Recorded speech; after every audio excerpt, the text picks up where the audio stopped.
नहमदहू व नसल्ली अला रसूलिल करीम अम्मा बाद फ़ाऊज़ु बिल्लाहि मिनश शैतानिर रजीम बिस्मिल्लाहिर रहमानिर रहीम। चंद दिन के वक्फे के बाद फिर पसे पर्दा चैनल से मिर्ज़ा सईद महमूद बेग महमूद मिर्ज़ा जेल में अपने नाज़रीन की खिदमत हाज़िर हूँ। इन चंद दिनों में बहुत ज़्यादा पानी जेल के पुलों के नीचे से गुजर गया। मुल्क में कुछ हुआ न हुआ, जेल में बहुत कुछ हो गया। अब इस पर अजीबो गरीब तबसरे हो रहे हैं कि जी नवाबजादगान दारापुर ने फर्क के हक में क्यों दस्तबरदारी इख्तियार की। उधर से खबर आई कि राजा वैस खालिद जो हैं वो यावर कमाल के हक में बैठ गए। तीसरी खबर ये कि जी बड़े बहादुर आदमी हैं जी बैरिस्टर तैमूर नवाज, उन्होंने मियाँ नवाज शरीफ और मियाँ शहबाज शरीफ का हुक्म मानने से इनकार कर दिए। वाह सुभान अल्लाह। तो जैसा मुंह वैसी बातें। और दूसरी बात, खुद मेरी अपनी जात से वाबस्ता है।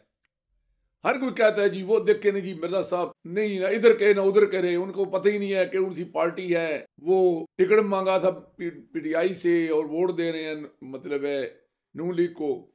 अजीब कहानी है। और तीसरा सबसे ज्यादा जो ना तनकीद हो रही है वो अपनी धरती अपने राज वालों पर हो रही है। एक पहलू ये भी था कि अपनी धरती अपने राज वाले भी और उनका राज भी और उनकी धरती भी, उनका प्रोग्राम भी बढ़ गया। लेकिन मैं आज एक और पहलू से भी बात करना चाहता हूँ। मेरे ख्याल में पहले मैं अपनी धरती अपने राज के हवाले से बात कर लूँ। ये अपनी धरती अपना राज की तश्कील, इसका प्रोग्राम ये फपरा हाउस जेलम कैंट में मेरे घर पे ही तय पाया। हम 3 अफराद थे, सैयद मतलूब हुसैन शाह बुखारी मरहूम मगफूर ऑफ कोटली सैदा। सैयद हर लिहाज से, जुर्रत के लिहाज से, दोस्ती के हवाले से और किरदार के हवाले से और सोच और फिक्र के हवाले से कमाल की शायद थे। मगर ए फरिश्ता जब तुझसे क्या नादानी हुई कि फूल वो तोड़ा के गुलशन भर में वीरानी हुई, वो चले गए। तो उसमें ये तय पाया था कि हम एक प्रोग्राम लेकर आए हैं कि इस धरती पे अपना राज कायम करना है और इस राज के रास्ते में रुकावट सबसे ज्यादा जो है वो साहिवाल से आने वाले नौसरबाज थे,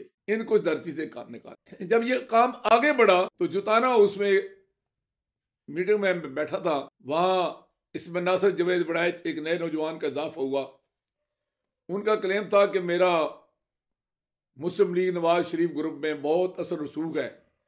तस्वीर के जरिए उन्होंने साबित भी किया कि वो कभी मरियम नवाज के साथ जहाजों में सफर कर रहे हैं, कभी बैठे खाने खा रहे हैं। एक और नौजवान हमारे साथ शामिल हुआ, वो था इफ्तिखार अहमद शहजाद, जो उस वक्त पीटीआई तहसील पिंडान खान का सदर था और साबिक तहसील नाजम। अब जुताना तो जहर है हमने मुंतखब किए अपनी क़यादत के लिए।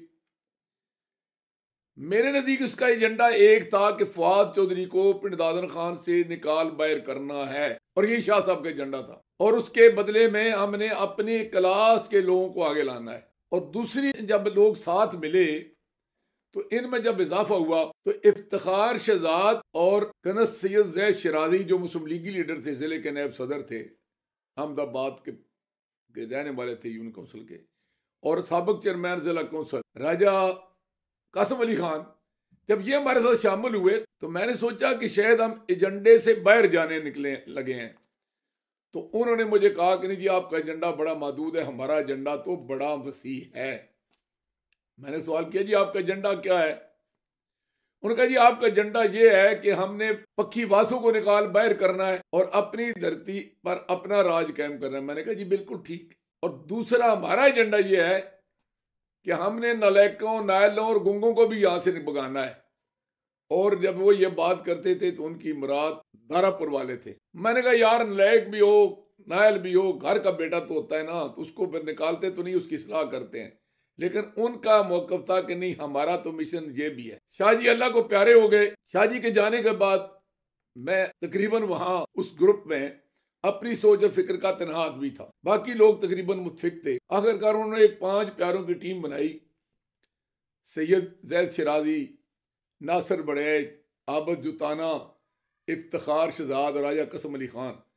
तो इन 5 प्यारों का एजेंडा ये था कि हमने एमएनए का भी इलेक्शन लड़ना है और एमपी का भी इलेक्शन लड़ना है। तो कमाल हो गई, एक दिन पता चला कि ये तो पूरा ग्रुप, कुछ लोग पहले ही शामिल थे, शाह जी और राजा कासिम तो पहले ही शामिल थे और नासिर बड़ैच, ये इफ्तिखार शहजाद को भी और आबद जुताना को भी मुस्लिम लीग में ले गए हैं। पूछा क्यों? कहते जी हमारा तो वहाँ बड़ा हमारी तो बात हो गई है, हमें दोनों टिकट मिलेंगे। इसी दौरान फरेख इल्ताब चूंकि मुस्लिम लीग में जा चुके थे और वो एक्टिव थे, वो जब मेरे पास तशरीफ लाए तो मैंने कहा यार इनकी कम से कम शमूलियत तो किसी बायज़त तरीके से करवाते। उन्होंने कहा था मुझे भी तो इन्होंने तो बुलाया ही नहीं, मुझसे तो मशवरा ही नहीं किया, मुझे तो वो तारड़ साहब ने इतला दिए तो मैं गया हूँ। बहरहाल ये चले गए, इनको टिकट ना मिला, ये वहां से नाकाम हुए। और जब नाकाम हुए तो सूरत हाल चेंज हो गई। टिकट किसे मिला? फर्क इल्ताफ को, दो वजह से।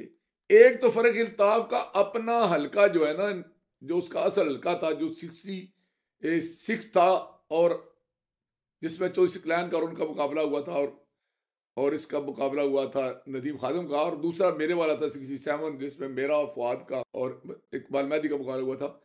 तो वो 66 जो है 60 में तब्दील हुआ, 67 61 में तब्दील हो गया। लेकिन साथ ही हल्का बंदी का 100% ही रुख तब्दील हो गया। इसमें तो फर्क अपना घर चला गया, दीना तहसील चली गई, इसमें डुमेली थाना चला गया, सुहावा तहसील चली गई, उसका जेलम तहसील से अक्सर एरिया वो चला गया जहां उसकी बिरादरी और उसका रसूख मौजूद था। तो फिर वो हल्कों की तो बात ही ना रही ना कि ये किसका हल्का है, वो तो हो गया हल्का वाले मामला ही खत्म हो गया। अब फर्क इल्ताफ से जब मेरी बात हुई तो उन्होंने कहा कि मैं तो किसी कीमत पर नहीं जाना चाहता। मैंने कहा फर्क इल्ताफ को कि भतीजा जी आपके साथ हाथ हो जाना है, आप 61 में कागज जरूर दाखिल कराएं।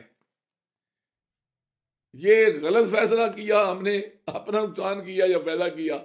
हमने अल्ताफ के बेटे की मोहब्बत में ये मशवरा हमारा था कि 61 में आप कागजात दाखिल कराएं, क्योंकि मुझे इल्म था, मैं मियाँ बिरादरान की पॉलिसियों को समझता हूँ, मुझे हाथ लग चुके थे, और मैं समझता था कि जनरल अजहर कियानी का कितना असर रसूख है नून लीग में, और वो अपने बेटे के लिए, जो कि गैर सियासी ज़रूर है लेकिन लायक बेटा है, उसके लिए वो प्लेस निकालने के लिए फ़र्क की कुर्बानी लेंगे। अब जब फ़र्क की और नदीम खादिम की लड़ाई हुई तो लामाला उसका फ़ायदा अजहर कियानी के बेटे को हुआ, और बिलाल अजहर कियानी से कैंडिडेट बना, तो फ़र्क को वहाँ ज़बरदस्ती भेजा भी गया, वो जाना नहीं चाहता था। अब जब वो वहाँ गया तो ना ही हमारी धरती वालों को MNA का टिकट मिला, ना MPA का टिकट मिला, लेकिन उन्होंने फ़र्क की हमायत का ऐलान कर दिया। मगर सूबाई सीट पर उनका बंदा इफ्तिखार शहजाद मुकाबले में आ गया, जिसे अब बुलाकर कहा गया कि दरख्वास्त वापस लो हाजी नासिर के मुकाबले में। तो उन्होंने कहा कि भाई मैं तो बंदा हूँ ही नहीं नून लीग का, मैं तो ग्रुप की हैसियत में आया था, ग्रुप के कहने पर दरख्वास्त दी थी, मैं तो अपने ग्रुप की तरफ से आज़ाद इलेक्शन लड़ रहा हूँ। ये सूरत हाल आई है। तो इस पर लोगों ने कहा कि जी वो अपनी धरती भी बढ़ गई, उनका प्रोग्राम भी बढ़ गया। तो मैं ये बात कहने वाले को कहता हूँ कि आप ज़हरन देखते हैं, अपनी धरती और अपने राज वालों ने इतने कम वक्त में 3-4 साल के अरसे में, और इनका मेन बंदा भी दुनिया से चला गया और मुझे इन्होंने साइडलाइन भी कर दिया, इसके बावजूद इन 5 प्यारों ने मिलके इतना बड़ा काम किया, इतना बड़ा काम किया, इतना बड़ा काम किया है कि जिसका आप लोग तस्वर भी नहीं कर सकते। वो जो रोब और खौफ था फुआद चौधरी का कि जी वो नाकाबिल शिकस्त यहाँ है और वो तो बड़ा पॉपुलर है, यहाँ पर छा गया, अब तो वो यहाँ ताहयात हुकूमत करेगा, तो उसको यहाँ से ऐसे निकाला है जैसे मक्खन से बाल के निकालते हैं। आज मीर खार फिरते हैं, कोई पूछता ही नहीं। और दूसरी तरफ जो उनका टारगेट था, जो कनज़ शिराजी का टारगेट था, जो राजा कासिम अली खान का टारगेट था, जो राजे वो चौधरी आबद अशरफ जुताना का टारगेट था, जो इफ्तिखार शहजाद का टारगेट था, तो वो टारगेट उनका पूरा नहीं हो गया। उन्होंने बड़े खूबसूरती के साथ दारापुर को इस हल्के से आउट किया है और उनकी जगह पर फर्क इल्ताफ आ गया है। अब यहां पर उनकी अक्लमंदी, उनके शऊर और उनकी दूरबीनी और दूरअंदेशी का इम्तिहान है। मेरी अपना जो वजदान कहता है कि फर्क इल्ताफ जीत गया तो वापस जाएगा, हर कीमत पर वापस जाएगा। नोट कर लें मेरी ये बात।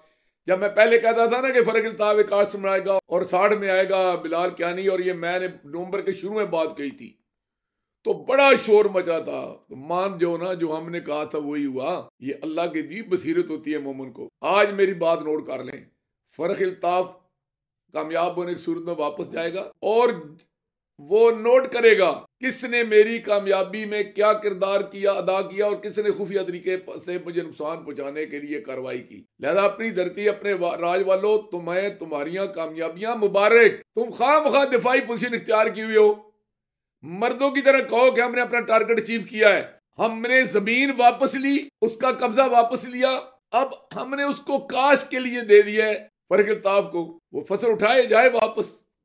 उसके बाद आपकी हिम्मत है कि आप अपनी जमीन को काबू करें।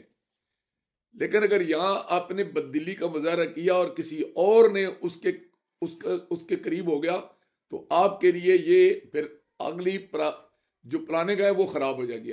एक बात। और दूसरी, अपनी धरती वालों, तुम्हारे पास ये मौका है, जितने वोट इफ्तिखार शहजाद लेगा, जाती रसूख से ले, वो राजा बिरादरी के ले, वो किसी बुनियाद पर भी ले, वो आबद की बिरादरी पर ले, किसी भी बुनियाद पर ले, वो वोट गिने जाएंगे अपनी धरती अपने राज वालों के, कि ये इनका वोट बैंक है।